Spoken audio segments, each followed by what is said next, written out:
ఏది అయినా ట్రై చెయ్యి ఆచి చికెన్ మసాలా. ఆచి చికెన్ మసాలా, తెలుగు వారి #1 choice, Telugu matrimony. Lokesh red బుక్లో జగన్ పేరు ఉందా లేదా? లోకేష్ వ్యాఖ్యలను బట్టి ఉన్నట్లా లేనట్లా.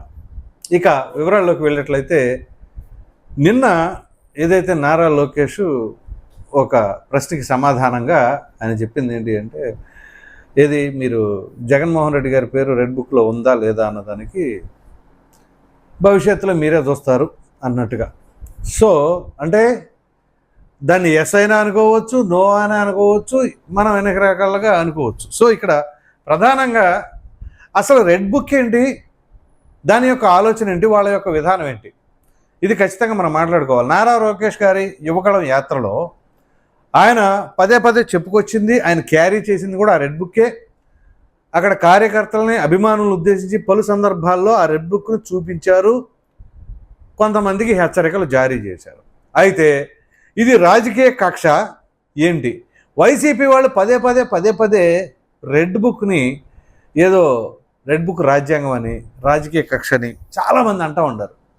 నిజంగా గనక నారా లోకేష్ రెడ్ బుక్ రాజ్యాంగం గనక పాటిస్తే ఒక్కళ్ళు కాకపోతే ఒక్కళ్ళు కూడా వైసీపీ వాళ్ళు నోరు తెరవరు, దాంట్లో ఎటువంటి సందేహం లేదు. ఇప్పటికీ చాలామంది రప్ప అని ఫ్లెక్సీలు పట్టుకొని తిరుగుతున్నా,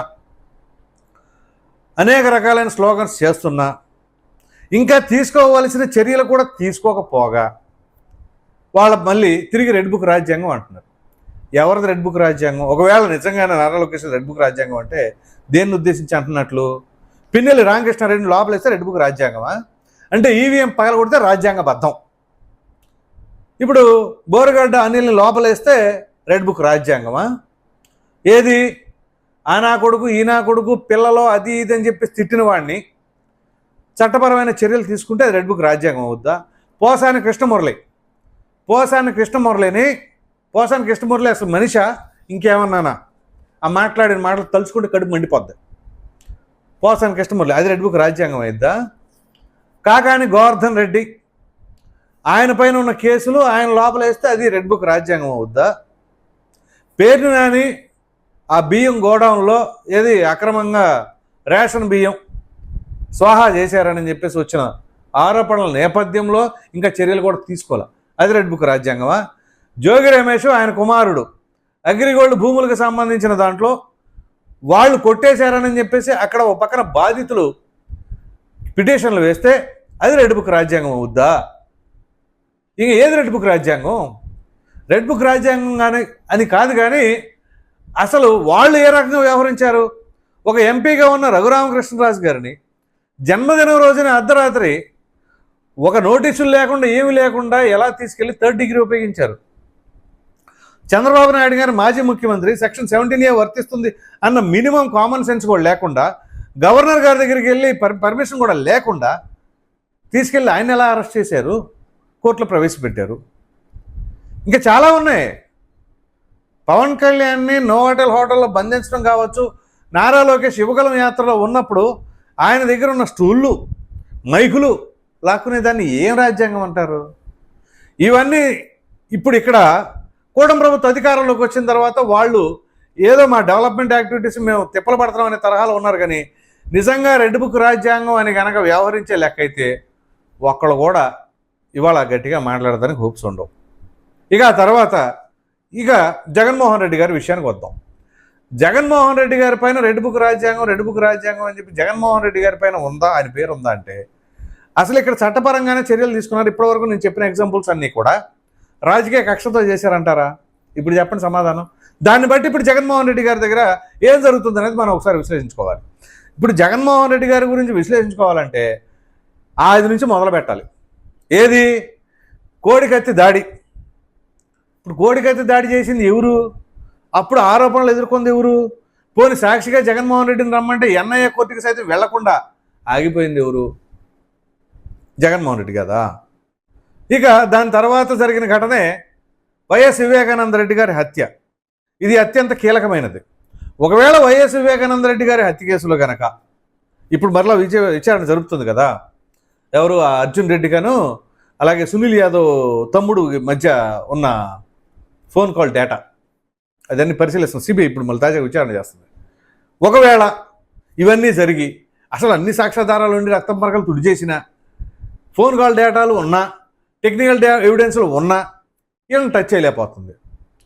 ఎవరు ఇప్పుడు జగన్మోహన్ రెడ్డి గారికి తెలీదు ఎవరు చంపారో, అవినాష్ రెడ్డికి తెలియదు ఎవరు చంపారో, సునీతారెడ్డికి తెలియదు ఎవరు చంపారో, మరి చంపిన వాళ్ళు ఎవరో తెలీదు, ఎవరి మీద అనుమానం లేదు. కానీ వివేకానంద రెడ్డి మాత్రం దారుణంగా హత్యగా వచ్చి పడతాడు. ఎట్లా? సిబిఐ వాళ్ళకు కూడా అంతు చెక్కదు. సిబిఐ అత్యున్నత దర్యాప్తు సంస్థ అని మళ్ళీ పేరు ఒకటి, వాళ్ళకి అంతు చెక్కదు. సో ఇది ఒక మిస్టరీ. ఒకవేళ ఈ కేసులో కనుక ప్రూవ్ అయ్యి అరెస్ట్ అయితే జగన్మోహన్ రెడ్డి అది రెడ్ బుక్ రాజ్యాంగం అవుద్దా? లేదు. ఇప్పుడు మద్యం కుంభకోణానికి సంబంధించిన అంశం ఇప్పుడు ఈడీ కూడా ఎంటర్ అయ్యింది. ఒకవేళ దాంట్లో అరెస్ట్ చేస్తే అది రెడ్ బుక్ రాజ్యాంగం కిందకు వస్తుందా? ఇంకా చాలా ఉన్నాయి కేసులు. కాదంబరి జత్వాని కేసులో కావచ్చు, లేకపోతే ఇప్పుడు ఈ కల్తీ నెయ్యికి సంబంధించిన ఎపిసోడ్లో కావచ్చు. ఇవన్నీ కూడా మూలాలన్నీ జగన్మోహన్ రెడ్డి అని కనుక ఎక్కడైనా తేలితే అప్పుడు చట్టపరమైన చర్యలు తీసుకుంటే అది ఇప్పుడు రెడ్ బుక్ రాజ్యాంగంలో పేరున్నట్ట. అసలు మనం ఎన్ని మాట్లాడుకున్నా జగన్మోహన్ రెడ్డి గారి మీద కేసులు ఉండటం ఏమన్నా కొత్త? ఎప్పుడో కాంగ్రెస్ పార్టీని ఆయన విభేదించి ఓదార్పు యాత్ర ఆపమన్నప్పుడు విభేదించాడు చూసారా, అక్రమ ఆస్తుల కేసులు బయటపెట్టి అప్పుడు ఆయన అరెస్ట్ చేస్తేనే ఆ కేసులే ఇప్పుడు ఏం మగోలా. ఇప్పుడు కొత్తగా కేసులు పెడితే ఆయన ఏమైనా అరెస్ట్ చేస్తారా? పైగా పబ్లిక్లో ఉన్న గట్టి నమ్మకం ఏంటి అంటే కేంద్రంలో ఉన్న బీజేపీ పెద్దలు జగన్మోహన్ రెడ్డి గారికి మెండుగా ఆశీస్సులు అందిస్తున్నారు కాబట్టి ఆయన ఎవరో టచ్ చేయలేరు అనేది ఒక నమ్మకం. అసలు ఒకవేళ ఇక్కడ జగన్మోహన్ రెడ్డిని అరెస్ట్ చేస్తే సింపతి వచ్చింది, అది ఇది వచ్చింది అనుకుంటే జగన్మోహన్ రెడ్డిని అరెస్ట్ చేస్తే సింపతి రాదు. కానీ అన్ని ఎవిడెన్సులు కలెక్ట్ చేసిన తర్వాత అరెస్ట్ చేయకపోతే అప్పుడు సింపతి వస్తుంది. అంటే ఈయన ఏమీ చేయలేరు, ఎన్ని తప్పులు చేసినా ఈయన బయటే ఉంటాడు. ఎందుకంటే ఆ తప్పులు చేశారని మీరేగా చెప్పింది. అది పవన్ కళ్యాణ్ చెప్పారు, చంద్రబాబు నాయుడు చెప్పారు, లోకేష్ చెప్పారు, ఇంకా తెలుగుదేశం పార్టీ నాయకులు, జనసేన పార్టీ నాయకులు టీవీ డిబేట్లు పలుమార్లు చెబుతూ ఉన్నారు. అన్నీ చెబుతూ ఉంటారు. కానీ ఒకవేళ ఎవిడెన్సులు దొరికిన అరెస్ట్ చేయకపోతే ఏమైనా సంకేతం వెళుతుంది? ఇది ఆలోచించుకోవాలి. సరే, ఇక్కడ ప్రజలు గట్టి తీర్పిచ్చారండి. మాకు జగన్మోహన్ రెడ్డి వద్దు అనే స్పష్టమైన తీర్పిచ్చారు. సో ఆ తీర్పు ఎల్లకాలం ఉంటుందంటారా? లేదు ఇక జగన్మోహన్ రెడ్డి గారు నమ్మే ప్రసక్తే లేదని అంటారా? అది భవిష్యత్తులో తెలుస్తుంది. కానీ తప్పు చేసిన వాడికి శిక్ష పడుతుందా లేదా అనేది మాత్రం తెలియదు. ఎందుకంటే ఎన్నో ఎలిగేషన్స్ ఆయన పైన చేశారు, కానీ ఏది కూడా అక్కడ వరకు రావట్లేదు. సో ఇటువంటిప్పుడు రెడ్ బుక్ రాజ్యాంగం అక్కడ దాకా వస్తుందా అంటే అక్కడ దాకా వద్దు. ముందు అసలు ఆ ద్వారంపూడి చంద్రశేఖర్ రెడ్డి ఉన్నాడే, ఆ రేషన్ బియ్యం కుంభకోణంలో కోట్లు తినేశాడని చెప్పి ఆరోపణలు చేశారుగా జనసేన అండ్ టీడీపీ వాళ్ళు, ఆయన అరెస్ట్ చేయండి. ఎన్ని వేల కోట్లు తిన్నాడో, ఎన్ని వందల కోట్లు తిన్నాడో అది కక్కించండి. అలాగే ఇంకా చాలామంది ఉన్నారు, అవినీతి ఆరోపణలు వాళ్ళ మీద ఉన్నాయి. వాళ్ళని ఇప్పుడు రోజా ఉంది, ఆడదాం ఆంధ్రాలో కుంభకోణం చేసింది అన్నారు, ఏది అది కక్కించండి. ఇంకా చాలామంది ఉన్నారు కదా, ఒకళ్ళ ఇద్దరా గ్రానైట్ తవ్వకాలని విడుదల రజని ఆవిడ లక్ష్మీ బాలాజీ స్టోన్ క్రషర్స్ వాళ్ళ దగ్గర 2,20,00,000 రూపాయలు 20 లక్షల రూపాయలు ఏమో కమిషన్ తీసేది 2 కోట్ల రూపాయలు వసూలు చేశారని చెప్పేసి అన్నారు కదా, ఆ కేసు తీయండి. అప్పుడు రెడ్ బుక్ రాజ్యాంగం అనరు.